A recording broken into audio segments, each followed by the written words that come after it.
The farm had always been a sanctuary for my family, a sprawling expanse of green fields and rolling hills. I grew up here, amidst the golden fields of wheat and the rustling leaves of the old oak trees.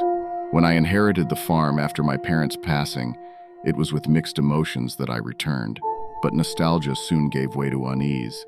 It was early autumn, and the harvest season was upon us. One chilly evening, as I was inspecting the fields, I spotted a figure in the distance, standing amidst the swaying wheat. It was a man, or at least I thought so, though the twilight made it difficult to discern any features.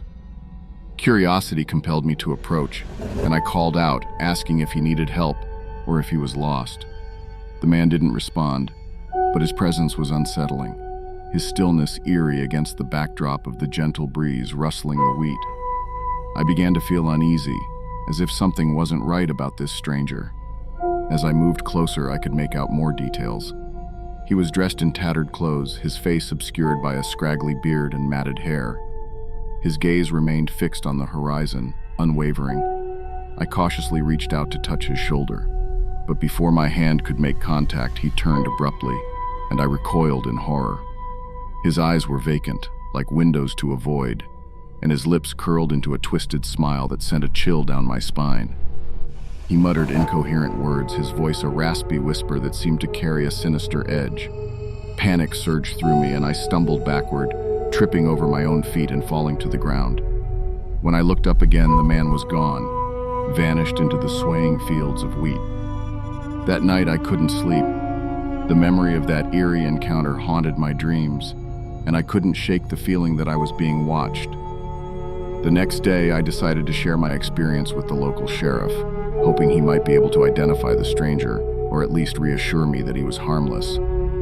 But the sheriff's face darkened as he listened, and he revealed a chilling truth. It turned out that I wasn't the first to encounter the mysterious man in the fields. Over the years, there had been reports of sightings, always in the fall, always near the harvest season. The descriptions matched the man I had encountered: the tattered clothes, the vacant eyes, the unsettling smile. But each time the man had disappeared without a trace, leaving behind an unsettling sense of dread. The sheriff advised me to stay vigilant and keep my distance from the stranger, but he couldn't offer any more answers. As the days passed, I couldn't shake the feeling that the man was still out there, lurking in the fields, waiting for something. I grew increasingly paranoid, avoiding the fields and locking myself in the farmhouse after dark. Now, as I stand here in the same farmhouse, whispering my story to you in the dark, I can only hope that someone will come to buy this farm and clear me of the worry of encountering the man again.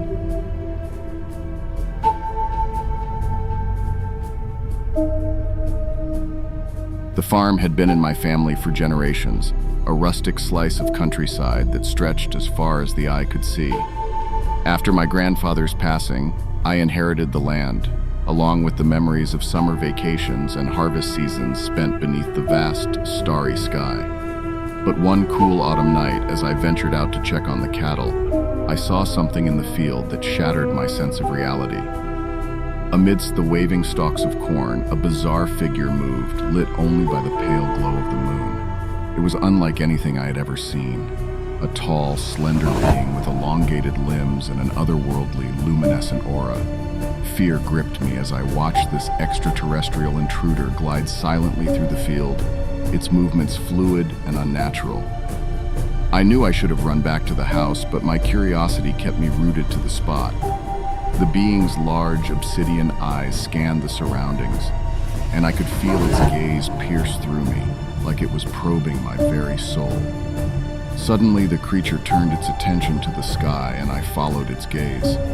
Above us, a strange, hovering craft emitted an eerie hum, its metallic surface reflecting the moonlight. My heart raced as I realized the connection.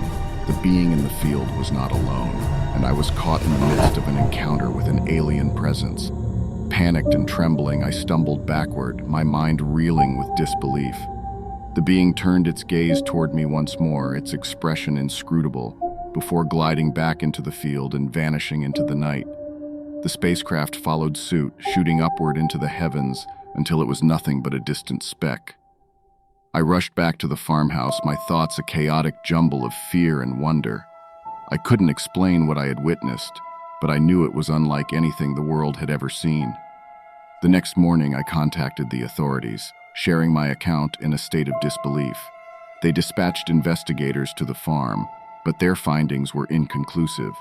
There was no trace of the alien being, and the craft had left no discernible evidence behind.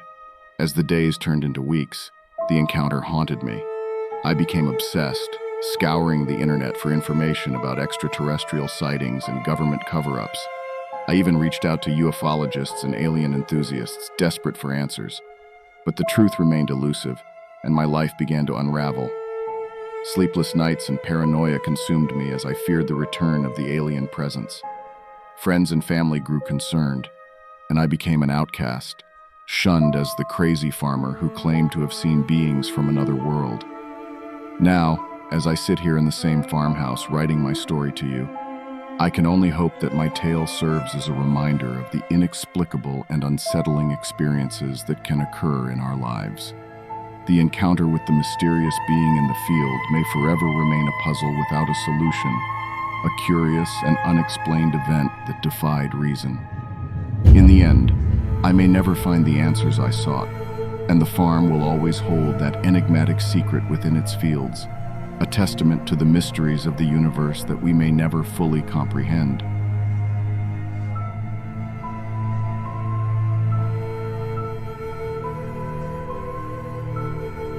The farm had been my childhood refuge, a place of sunlit days and laughter. After my parents' sudden passing, I inherited the farm, facing a solemn duty to carry on the family legacy. One crisp autumn evening, as I checked the perimeter fencing, I saw something that froze the blood in my veins. In the distance across the sprawling fields, I spotted a figure, a man, or at least it appeared that way at first. He moved with a peculiar gait, his limbs swaying unnaturally, his steps hesitant and disjointed. My pulse quickened as I watched him draw nearer, realizing that something was profoundly wrong. With a pounding heart, I approached the man, calling out to him, hoping he might be lost or in need of assistance. He didn't respond, but I could now make out his features, or rather the lack thereof. His face was a grotesque mask of scars and disfigurement, and his clothes were tattered and stained. His eyes, however, were the most unnerving of all. They were empty voids, devoid of any emotion or recognition. Fear clenched my chest as I stumbled backward, realizing that this man was not an ordinary wanderer. His steps were deliberate, and his hollow gaze remained locked on me, as if I were his only point of focus in this desolate field. My mind raced with questions, but there were no answers, no rational explanations for his eerie presence on my farm. As he drew closer, I couldn't shake the sense of malevolence that radiated from him. Panic surged through me, and I turned and fled, sprinting back to the farmhouse. I locked the doors and windows, my breaths coming in ragged gasps, my mind tormented by the encounter. For days I avoided the fields, my paranoia growing with each passing moment. I couldn't escape the feeling that the man was still out there, lurking in the shadows, waiting for me. Friends and neighbors dismissed my story, chalking it up to exhaustion and stress. But I knew what I had seen, and it haunted my every waking moment. Weeks turned into months, and the specter of that encounter refused to leave me. I became a recluse, rarely leaving the farmhouse, my once beloved refuge, now a prison of fear and uncertainty. I tried to seek help, to find answers, but there were none to be had. I hope that one day that will change and that I can finally find peace.